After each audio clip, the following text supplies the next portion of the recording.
Welcome back to the American Trade Association for Cannabis and Hemp webinar series. Today, we're going to be talking about what the House markup meant for hemp and doing a debrief on everything that has happened up until this point, and also what it is that we can expect going forward. Obviously, this has been a very hot topic and a busy couple of weeks here. Before I start out, I want to thank everybody here. Attach just this week was named a finalist for the Campaigns and Elections Stanley F. Reed Award for Best Trade Association in the United States, which we are really excited about. And we could not do it without you, and we could not do it without everybody here. And obviously, Campaigns and Elections has been the DC Insider publication for political consultants and campaign experts since 1980. So we're really excited about this recognition. And it also goes to show you the work that you're all doing and the effectiveness of all it is that we are doing here. And of course, this subject is near and dear to our hearts. We have some incredible panelists here today. And I'm excited for those of you who have not met the principals at the Russell Group. Russell Group has been working with Attach for a number of years now. And there really is nobody who has been more forefront and expert on Farm Bill negotiations in DC. And we are proud to have the Russell Group represent Attach in these negotiations and through our legislative activity, which has culminated in some really effective advocacy here. So to my sitting here, we have Jessica Shulkin, who's the Chief Advocacy and External Affairs Officer for the Russell Group, Samantha Buckalter, who's a principal at the Russell Group, both incredible Farm Bill experts. And of course, we are joined by the venerable Chris Lindsay, who is known to everyone here, but is the Vice President of Policy and State Advocacy for Attach for today's discussion. First, we'll just say that the as many of you know, this week the House Agriculture Committee completed a markup of HR 7567, which is the Farm Food and National Security Act. Committee had an opportunity to consider a delay of implementation on hemp language and did not choose to do so after what was a very heavily lobbied campaign on both sides of this issue.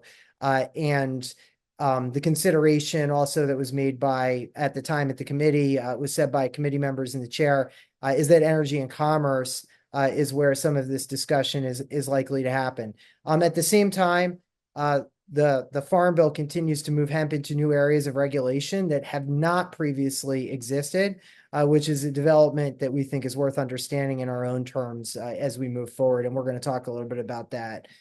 Chris, if you want to just jump in and say what the House bill does for what the House bill does for farmers here. Sure. All right. Thank you, Michael, and hello, everybody.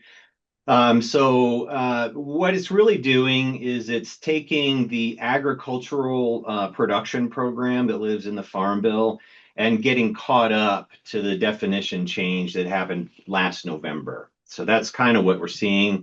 And then thrown in the mix is some relief for industrial farmers, kind of laid on top of that. And so sort of a shout out to the industrial farming groups that were in that conversation, because I do think that there's some obvious improvement that came out of that. So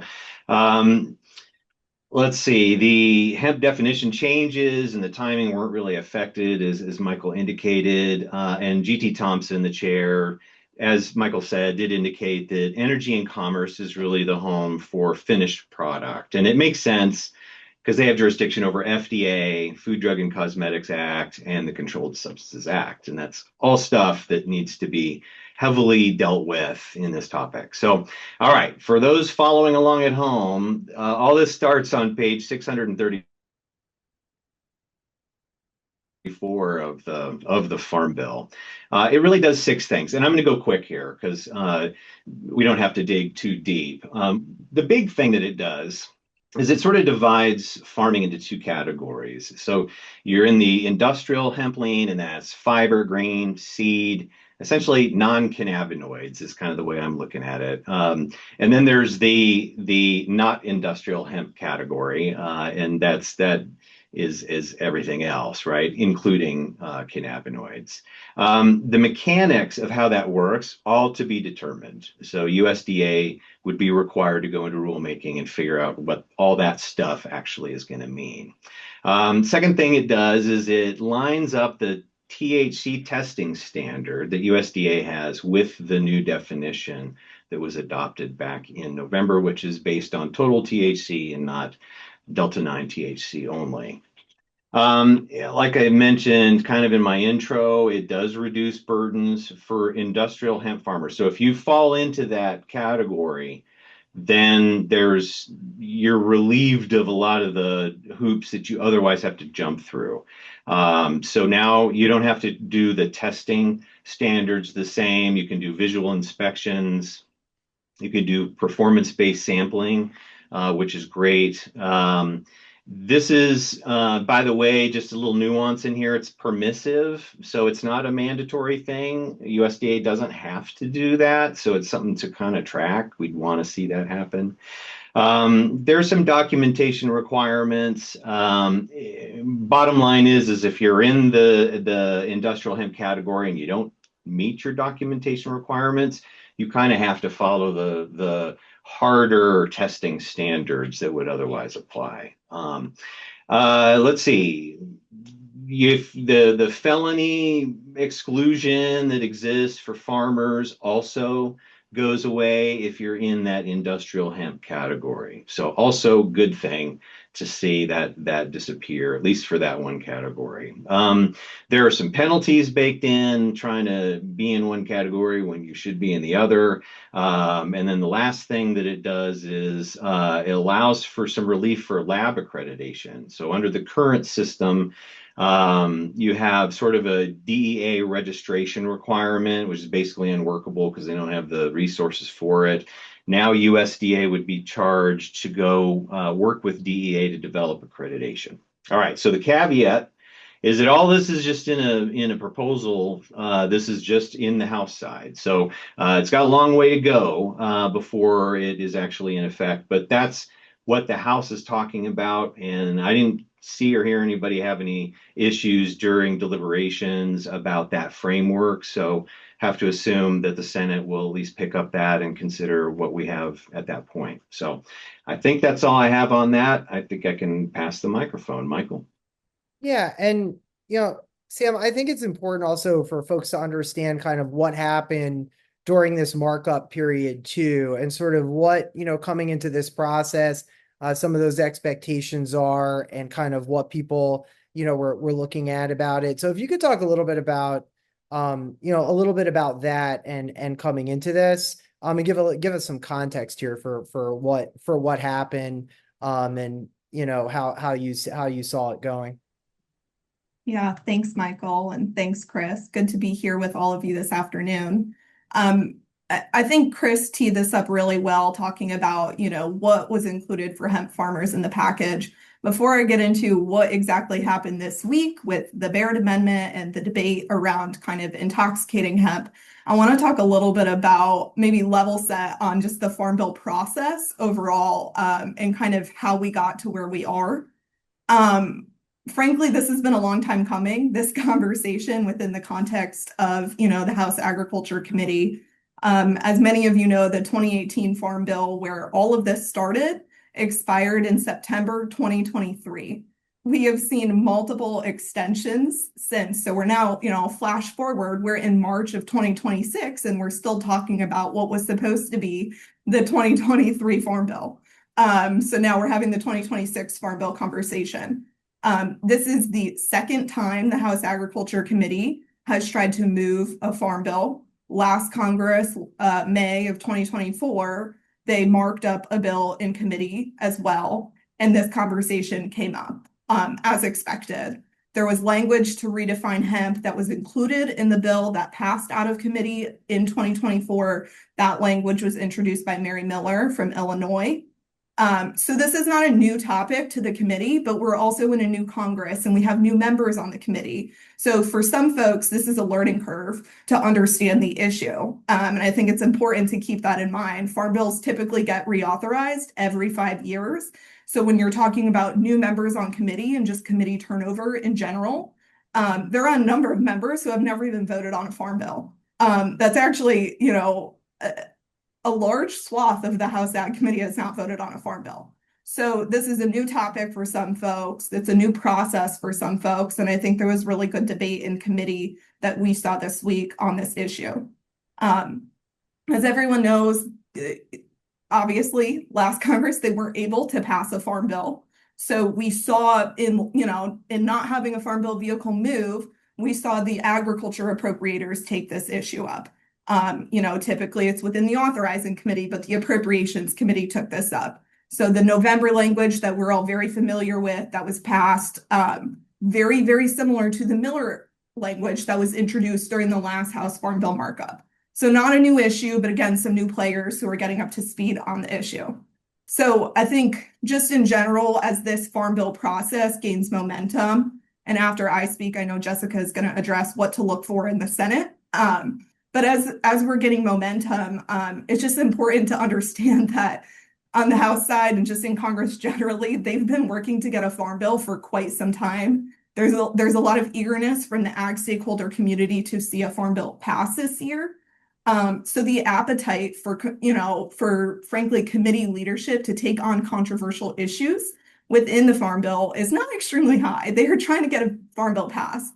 So, there was good debate, but I think as we get into what exactly happened, I just want to underscore that committee's appetite to take on some of these issues, particularly issues that Chairman Thompson has been quite clear he views as within the energy and commerce jurisdiction, has been low. So, they included language specifically on the industrial side. I think that's very much what they believe is within the Ag Committee's purview.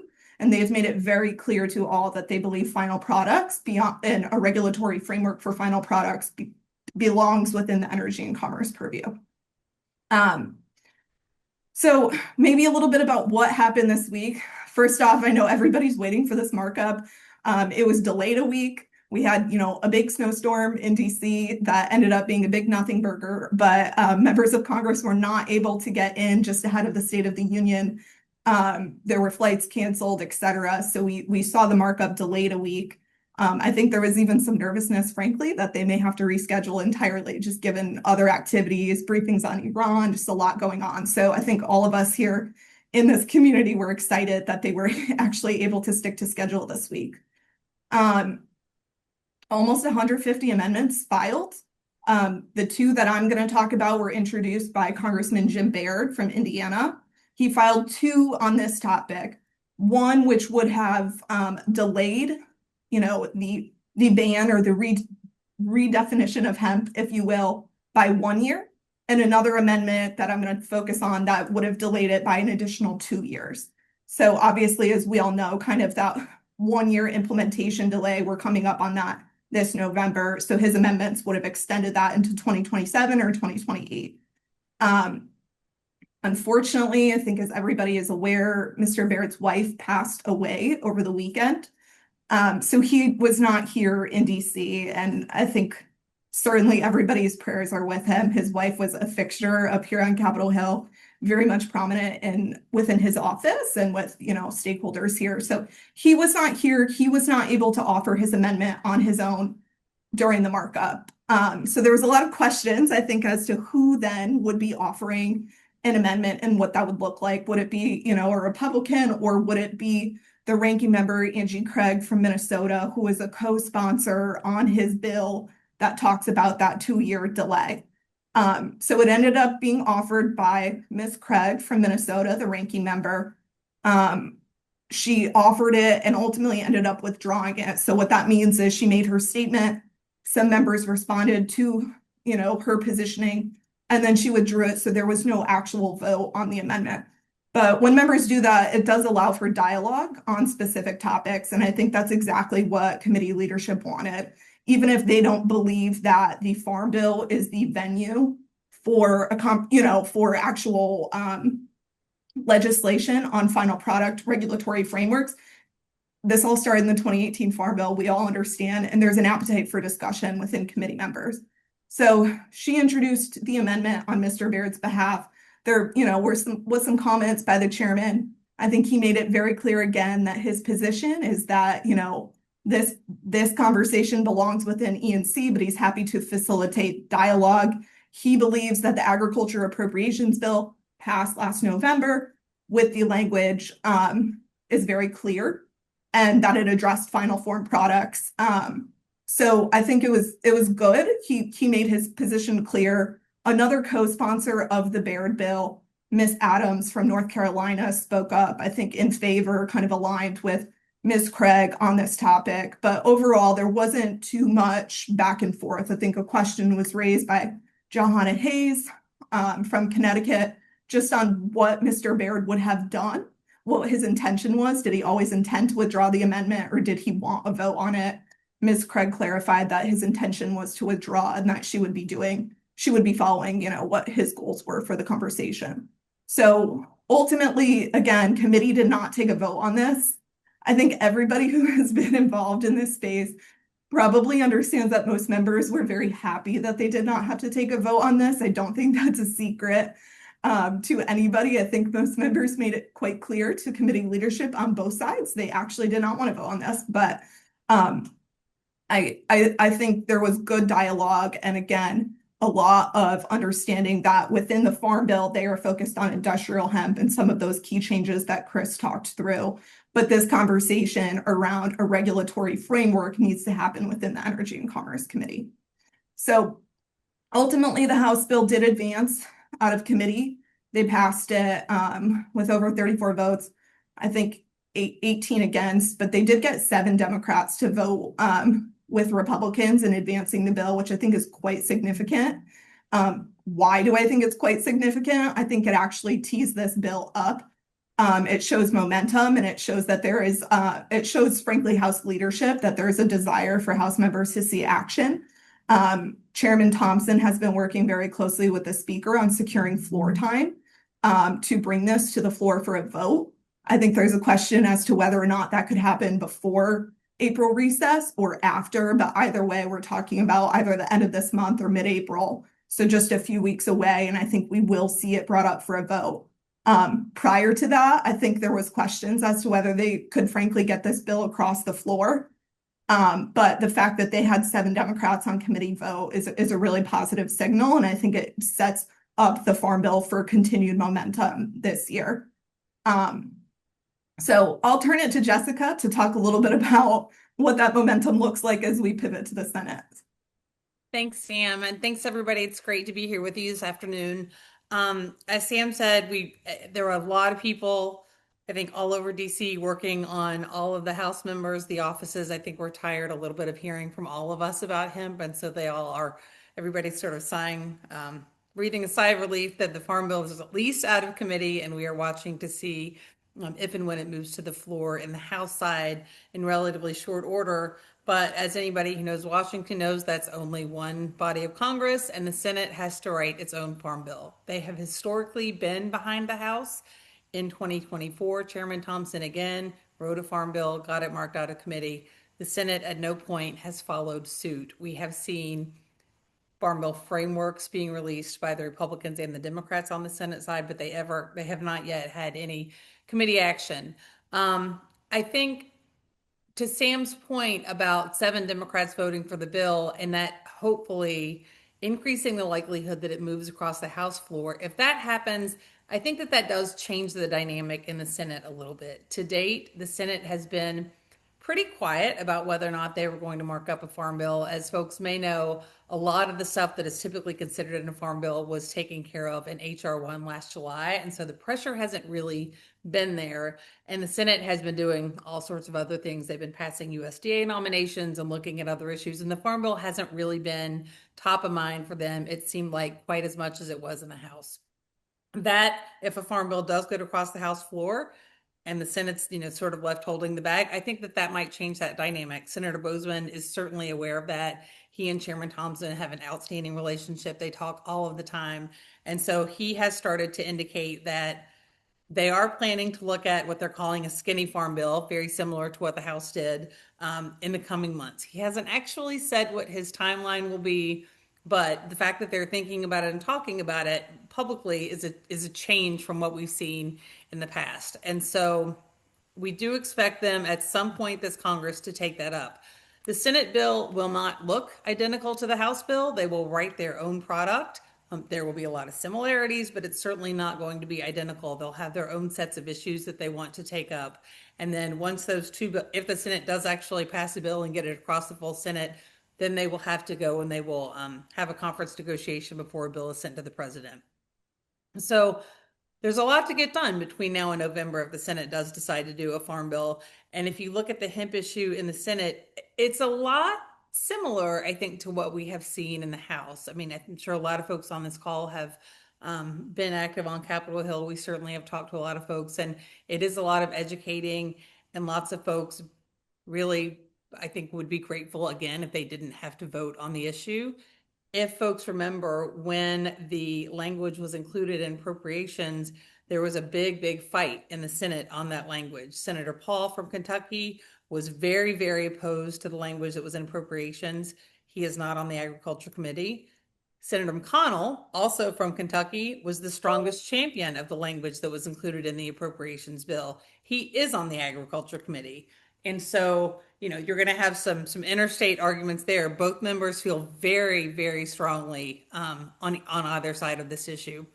If you take a step back, though, Senator Boozman, the House Ag Committee chairman, has really said he does not want to have any truly controversial things in this legislation. There are a couple of other non-hemp items in the House Farm Bill that raised a lot of issues, and they had a lot of heady debate late into the night when they were considering the bill in the House. Senator Boozman has said pretty much, I don't want any of that stuff in my bill. The Senate, it's much harder to get legislation passed, period. You have to have 60 votes to get something across the Senate floor. They really try to work in a very bipartisan way as much as they can. And so I think that makes the headwinds maybe even a little bit harder in the Senate than they were in the House, just because Senator Boozman really does want it to be sort of a vanilla bill that a lot of people can get behind without a lot of controversy.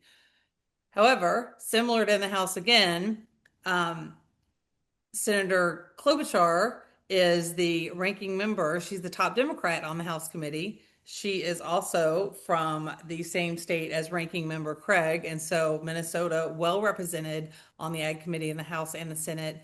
Senator Klobuchar is the co-sponsor of the Hemp Planting Predictability Act, another delay bill. So you have a chairman and a ranking member who are likely going to be in two different places on this.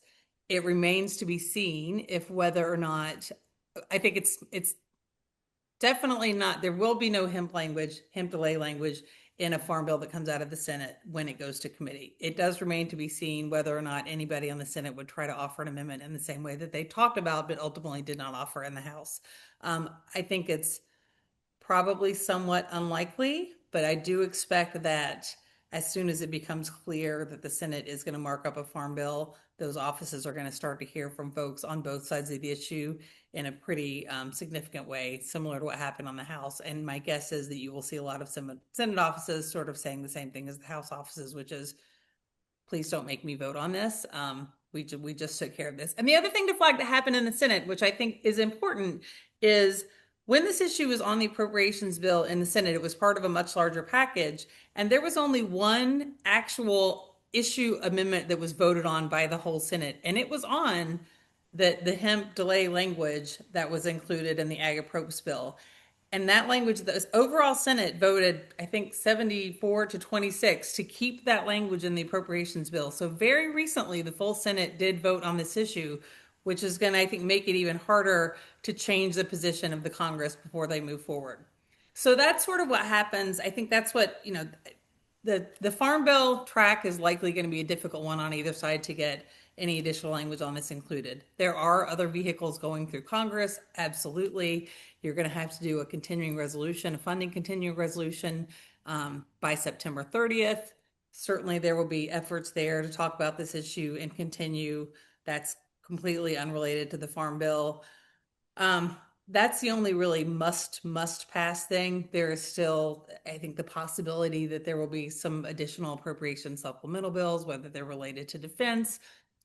They could do another budget reconciliation bill that could have some policy things in it. Any legislative vehicle that is moving, I think that there will be efforts to talk about the hemp issue. But in reality, the other thing that we have to look at is it's a midterm year. And so you are looking at a shortened legislative calendar. Members during midterms, they want to get home and they want to start campaigning. There's not a huge amount of legislative days left, even fewer that the House and the Senate are both in session. They have a lot on their plate now, especially with all the things going on overseas. And so there's going to be a lot of issues that are fighting for oxygen to try to get the attention of the Congress. And so it is going to be an uphill battle to do anything more on hemp. And by October, likely the Congress will be out of session and members will be back home campaigning. They'll come back probably in November after the elections for a lame duck session. But we have not a ton of opportunity to do, a lot of additional legislating this year. I think that probably will cover the rest of the year for the Senate. Michael, I'm going to kick it back over to you to talk about sort of what's going to happen next with the issue and what we're watching out for and what we can expect.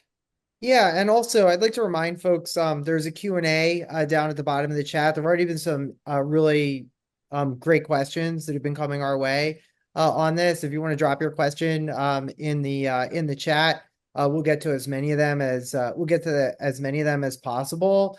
And I think that actually what I'd like to do is ask a couple of questions that had come up from what you guys were saying prior to getting into kind of what the look forward is, because they're I think interesting topical questions.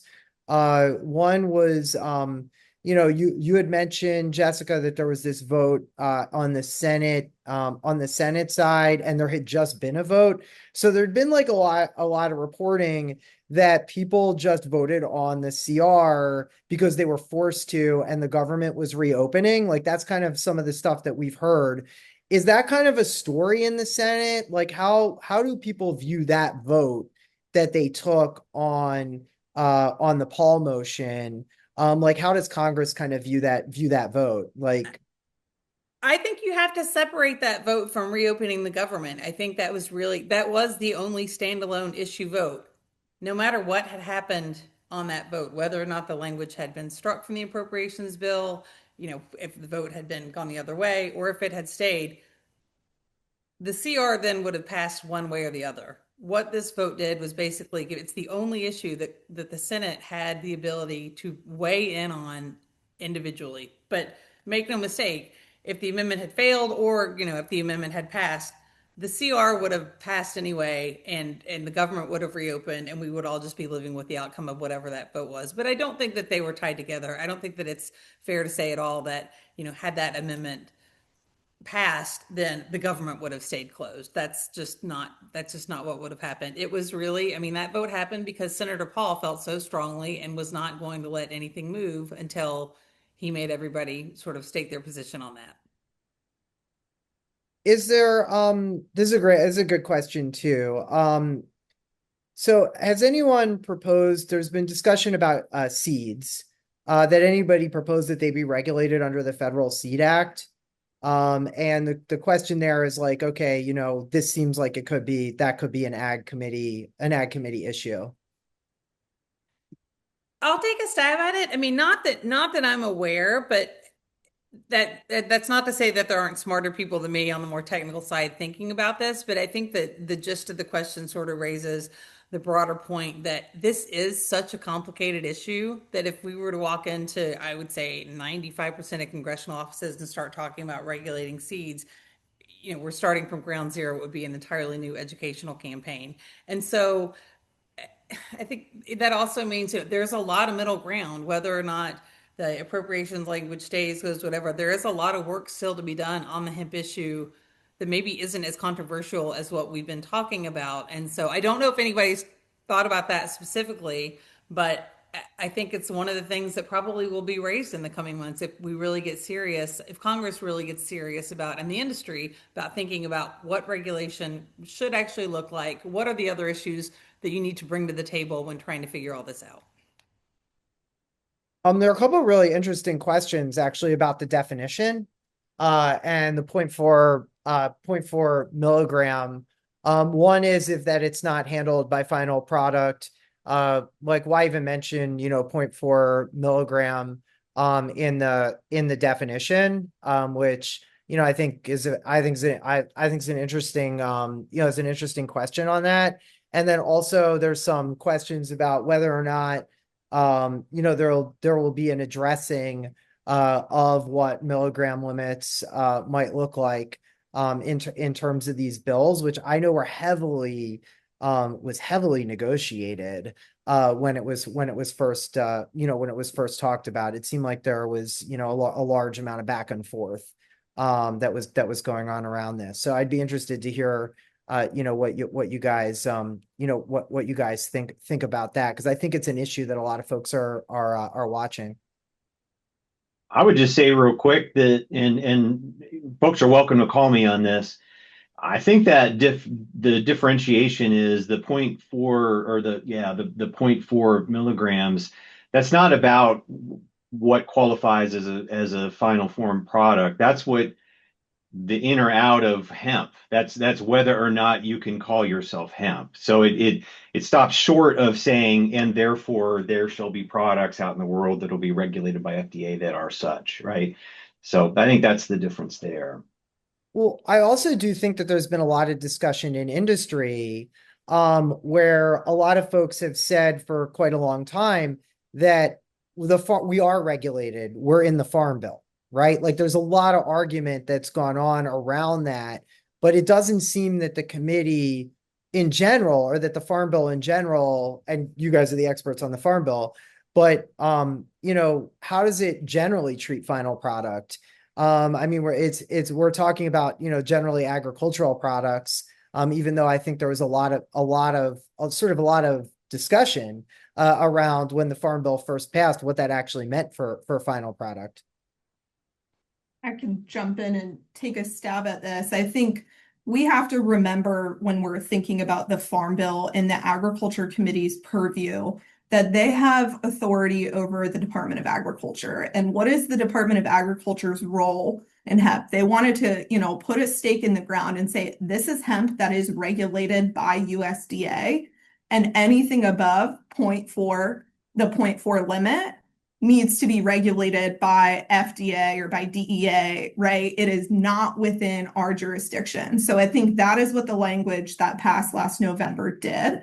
And I think it put it into context of where USDA's authority begins and ends. And that is why we're hearing from Ag Committee leadership that anything outside of that, when you're talking about, as Chris said, regulated products, or what is the role of the Food and Drug Administration, anything above that is no longer within USDA's purview. It's above their pay grade. We've heard from a lot of states that have hemp programs that they wish that, some of this wasn't regulated within their Department of Agriculture, because it's been hard and it's been difficult from a regulation standpoint. So I think within, the Farm Bill purview, that's exactly what the 0.4 milligram limit did, and why they are saying, as we continue this debate going forward, this needs to be taken up by the authorizing committees that have jurisdiction over the Food and Drug Administration. So that's the Energy and Commerce Committee in the House, and that's this HELP Committee, Health, Education, Labor, and Pensions in the Senate.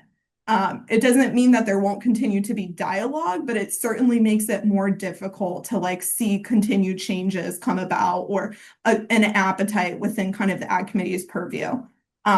I do think that there'll be continued discussions in energy and commerce. I know we've been so focused on what, what happened within the House Farm Bill markup, but obviously there was a bill that was introduced by Morgan Griffith.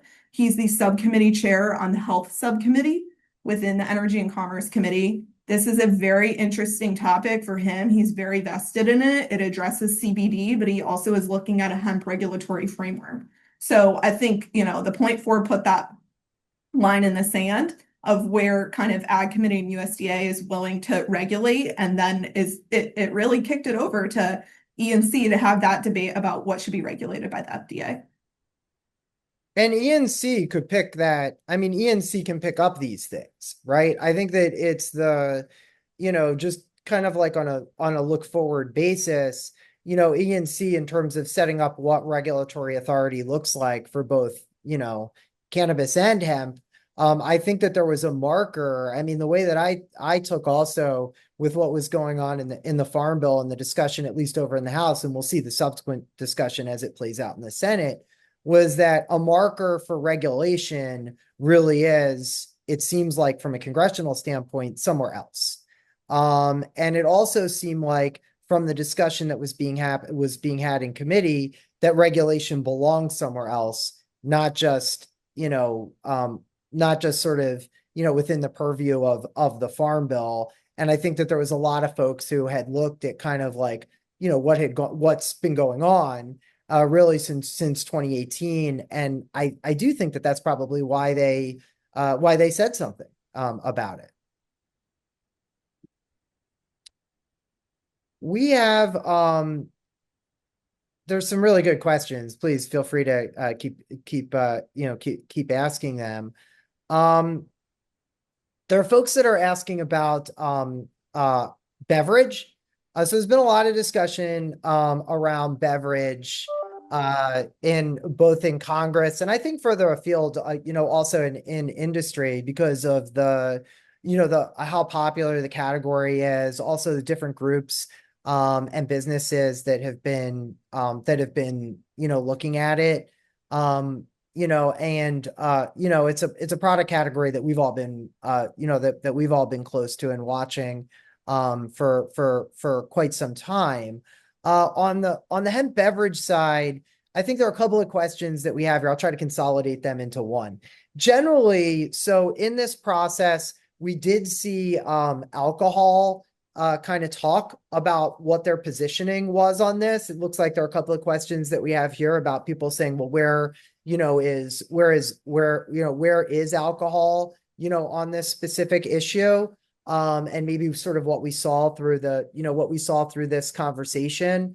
And then, I think separately, folks are contemplating a lot of discussion that we've heard from an industry perspective about beverage carve-outs like we've seen in states and stuff like that, and maybe vis-a-vis from a congressional discussion standpoint. Maybe just take the first question first and sort of say, where, like when you were watching kind of some of the things that were going on around the Hill, a lot of people talk about alcohol like it's a uniform thing. And I think that going through this process, I think what we found out is that it's actually that it's a little bit more complex of an issue.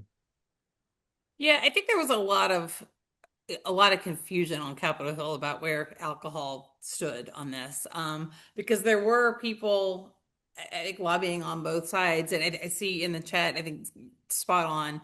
Generally, the distributors would like to have seen the delay language, and the brands did not want to see a delay language. That's where they stood. They wanted to, and I think both sides really were very active in trying to communicate with lawmakers on their side. On the broader question of a beverage carve out, I think if you ask 10 people what their thought is on this, whether or not it could happen, you might get 10 separate answers, to be perfectly honest with you. I mean, it did strike me during the Farm Bill debate on hemp, which the whole debate on hemp didn't last very long. It was probably less than 5 minutes. But Ranking Member Craig, gave a lengthy talk, and she kept referring back to her hockey moms in Minnesota. And she said at one point, they've replaced their nightly glass of wine with something different, and I don't want to take that away from them. And, you hear that over and over. And so I think that that is something that there will be folks that will be really pushing on. And certainly there will be people that will come to the table and say, if we can just get a beverage carve out, we can put this whole issue to bed. On the other side, obviously, there's a lot of other products that people are going to say, wait, I want in on that as well. And so, it just continues to speak to the complication of the issue. And another point I think maybe to make on that is that what we have seen and what we continue to see, and I know I sound like I'm repeating myself here, and I think everybody's made this point, is that there is the House at least and the Senate, they're tired of hearing about hemp. They've heard it about a lot. Everybody's done, I think, a great job on all sides of the issue, communicating with their lawmakers on a daily basis. But what we keep hearing, I don't want to vote on this, because what I think Congress would like to see happen is the industry writ large go lock yourselves in a room, figure out what the solution is, and bring it to us on a platter. That way, the members don't have to vote for winners and losers. They can say, this is what the industry, whatever that looks like, and whoever is at that table, this is what they have decided. And then it sort of makes the glide path. It makes the political decisions for members of Congress easier to do. That obviously has not yet happened. But you will, I think also that makes it harder to just get just a beverage carve out, or a carve out for any specific, type of hemp thing that you want to take. Yeah, and I think what we've noticed too in general is that just there's a lot of division anyway amongst groups. I think there is not uniformity amongst what it is that folks would want to see. I mean, some of the things that I'm seeing is like, at a state level, we're seeing I think pretty broad consensus about the elimination of synthetics. And folks can talk about sort of like what that, what that is, but I'm speaking more generally about some of the things that I see on this. I think that there's generally, been differing opinions from lawmakers on where they see beverage. I think that non-intoxicating CBD products, right? Because I think that basically in Congress, we do see that folks are saying, well, what's the difference, right? Like, let us find what those differences are, especially with, with the discussion around the EO, the executive order, that, what is it that we'd be looking for in a product like that? And to be frank, like that discussion, probably it would have been really useful if Congress had moved after the 2018 Farm Bill, and FDA had, also, and, even though, the regulatory authority, I think is sort of, I think that there were a lot of things that happened between when the Farm Bill was passed and where we sit ourselves now. But the reality is that all of those different things we're sort of going to have to move through, move through kind of that political process. So I see a lot of division too, because, really we're not arguing, like folks are not necessarily arguing by policy, they're arguing by product, right? And I think what Congress is sort of, kind of what folks are looking for is, well, like what's actually the policy? But I also think that Congress has a view here of what they think is lawful and also what they think they didn't mean in the 2018 Farm Bill to do, which I think are complicating factors to for folks to look at from a congressional level. At least that's my, what I gathered over the last several weeks in discussions that we've had in Congress. What I'll say too is there are, I think there are a lot of things that are kind of like going forward. There are a couple of questions here that I see on FDA as well. So like, obviously we had we had language from the continuing resolution that said FDA should would be publishing a list. We haven't seen the list yet. Obviously we're eagerly awaiting that. So I think, is there sort of some thought around Congress, like also in terms of waiting and seeing and taking a look at, what's said on that list too, because FDA is going to have to act here as well. Yeah, I don't think anybody should be like overly alarmed that FDA missed that deadline. No offense to FDA, but I've never actually known them to meet any deadline at any time. And so this, they're they are late, but they're not wildly late, certainly not by FDA standards. So they're, I think we can expect that to come out. Um, Congress will Congress is going to continue to wait and try to get all the information that they can have on this. And I think somebody asked a question about, okay, we keep talking about this needs to go through Energy and Commerce and the Help Committee in the Senate. Do they have an appetite to talk about this? Like what's the momentum there now? It is an issue. I mean, people have been talking about hemp regulation for a million years. FDA has said they don't want to do it. There's been a lot of, this guy's responsibility. I think what has changed now, honestly, and it's still uphill battle, and they're going to want the industry to bring to them at least some semblance of a ready-made discussion outline before I think they'll take this up very seriously.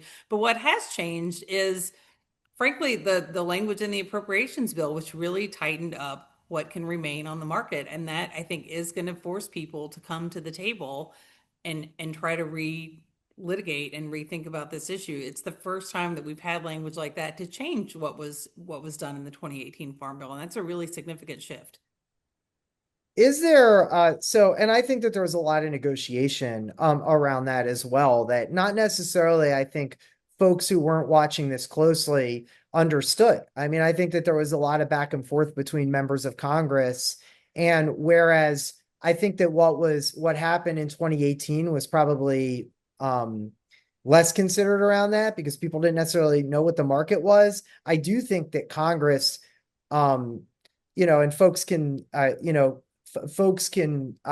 say what they want to say about, about what it is on the language. But one of the things that I noticed through that process is that Congress was much more deliberate. I don't think that there are folks who don't necessarily know what it was as they were going through, at least certainly the appropriators that were going through that process.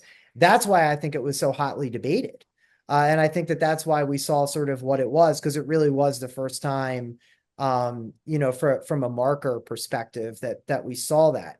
Good question, also that came in around that as well. So that we talk about ENC, and so ENC obviously had published an RFI years ago. Attach actually responded to that. That should be available to you, and we spoke a lot about it at the time. Have the politics changed? Is the question in the committee from the RFI and the hearing, and are we sort of is that committee attempting to solve or resolve the same issues that came up in the RFI? Yeah, I can jump in here.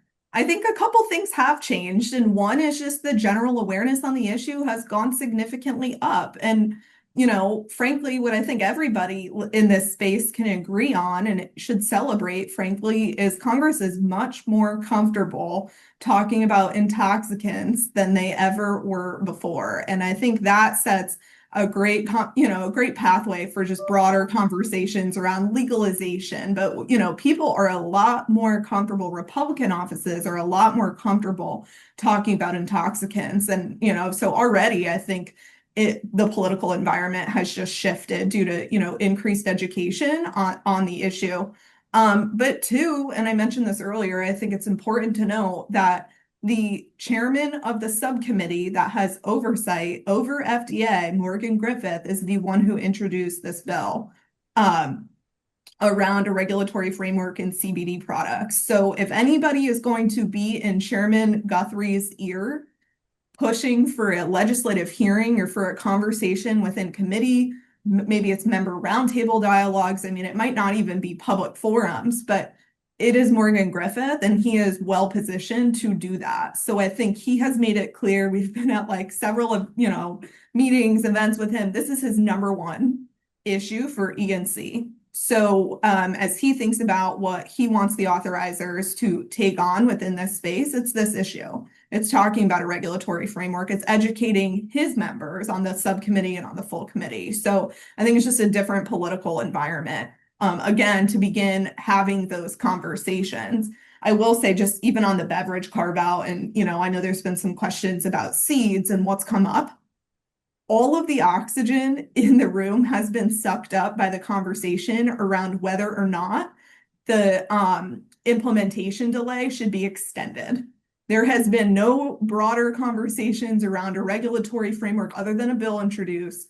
No focus or broader conversations on a beverage carve out. I mean, I really think that everybody has been so focused on this debate as to whether or not the November 2026 kind of deadline should be extended. So that doesn't mean it won't shift, but I think there needs to be a deliberate effort for that conversation to shift and for members of Congress to start hearing differing positions.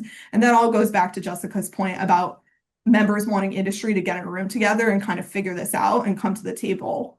So I think that we're primed to do that. But the conversation to date has just not focused on this, at least this year. Well, I think also the other thing is that with the discussion around the delay, I think there was a lot of wasted time on that, because the reality is that there really could have been a thing after the after the discussion that was happening through appropriations, that there could have been really some time there. There was a moment that I think was kind of missed because instead of actually talking about what regulation looks like, and I do think that this is part and parcel with it, folks don't actually agree with what regulation should look like, right? So that moment that folks are talking about, even if they're like, and we've seen this, they're like 10 different groups now, right? We've been around for 12 years. We're one of the oldest trade organizations in the country on this issue. And one of the things that I've seen is that there are continuously different advocacy groups that are popping up for different things, and they all have different positions about what it is that they necessarily want to see. And so I don't think that that necessarily, like, I think that the time that's expended, part of the reason why we saw people expending so much time on whether legislation should be delayed or not was for the fact also too that industry didn't necessarily agree with each other about what it was that was to go on. Right. So I think that I think that there's a little bit of, column A, column B going on around that discussion, just sort of from my vantage point, of how I see it. And I think that also one of the things that this discussion has brought out is that we actually do need meaningful regulation here. And I do think that some of the things that have happened in market have also influenced Congress's thinking about what it is that they are okay with and what it is that they are not okay with right now. And I think that I think that understanding what Congress is willing to give or take, a standalone bill, it's interesting because if it was coming through ENC, it probably has to be a standalone bill, right, that we're talking about. So really we would be talking about starting out with a bill that would go on ENC, and it still would have to move through, we're still talking about a regular congressional process. Is that correct? Which is time consuming, or how do you see that? I mean, I think you could have a bill started through ENC or started through Help Committee. I think it's wildly unlikely that you will get a bill go through ENC and through Help and then conference, go through like the regular congressional process and then be signed by the president as a standalone bill.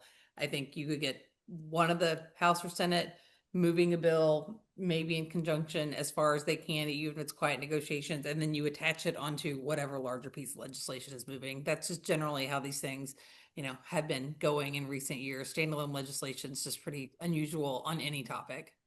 Yeah, but I do think that there is sort of a segment here of a lot of folks who are still going to try to argue for the extension, because that is what it is that they're going to do. And I do think that you're right. The extension discussion is a thing that sucks up a lot of oxygen on Capitol Hill, because you have people who are, going one way or another on it, and it kind of avoids the overall issue, which I think could be, I think could actually wind up getting in the way.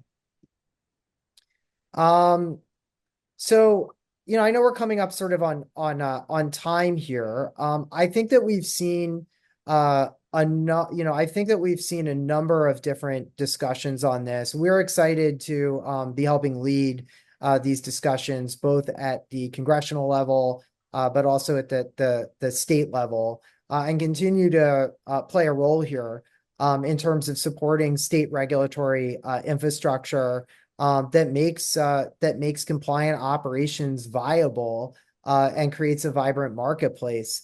And at the same time, pushing for a federal framework that complements and reinforces what states have been building in both cannabis and hemp.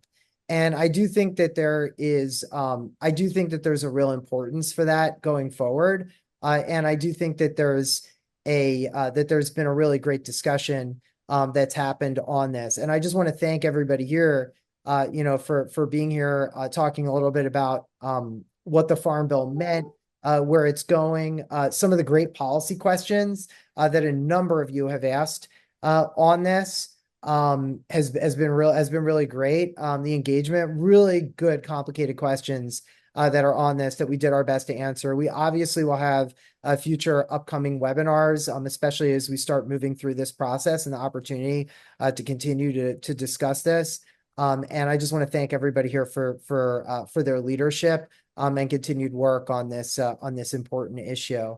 So thanks everyone on behalf of Attach for attending today. It was exciting to have you here, and we look forward to the next one. Thanks, everybody. Thanks, everyone. Everyone.